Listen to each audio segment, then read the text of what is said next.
Kadasig na naman. Grabe. GPT. Sige naman ng GPT. Wala man ng klang GPT. Kasi ninyo, ayaw na mo paggamit ng GPT. Kaya nga ang GPT, bias kayo. Grabe ka bias ang GPT. Ako pa sa inyo, dili na mo magamit og GPT. Kini manggod si Brajando manggod, sige gamit og GPT. Bias kayo mga kalig. No? Muna na to ni GPT. Kay wa gini klaro mga kadasig. Glaliman ka. Nangutana ko siya mga kadasig kung kinsa ang adunay kamatuoran. Ang Roman Catholic Church o ang Seventh-day Adventist Church. Baya ayo.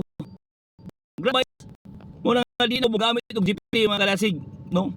Kita tanan ninyo, ayaw na mo gamit og GPT. Tanawa, paminawa igsoon. Kung kinsay nagdalas kamatuoran mga kadasig. Okay.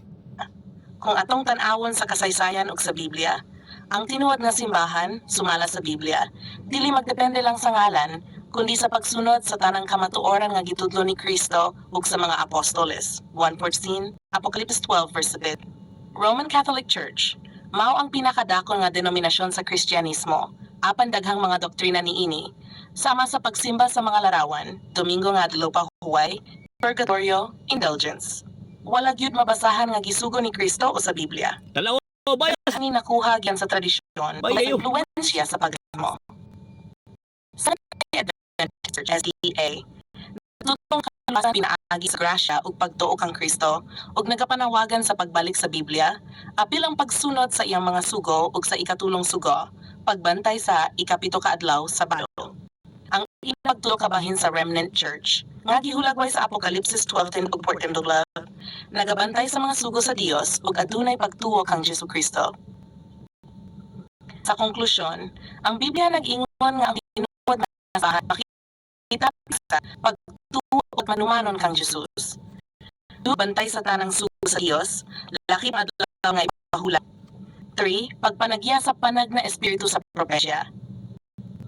Kung imong ipahimtang kini sa tinuod nga kibuhi, ang Seventh-day Adventist Church, magyud ang pinakadulo na nagtindog niini nga mga marka sa Biblia. Bias lagi. Gusto ba nimo iblawom nato ang Ayaw na mga mo paggamit. timaan sa tinuod nga Biti. simbahan nga sulti sa Biblia para mas klaro kung unsa gyud siya.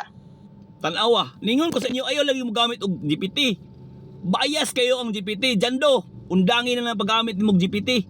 Grabe ka bias kayo.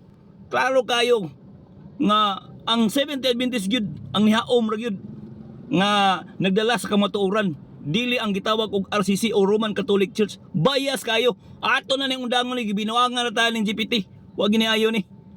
Muna, daghang salamat mga kadasig no. Di na ta mo gamit og GPT. Bye bye. Oh, bye bye.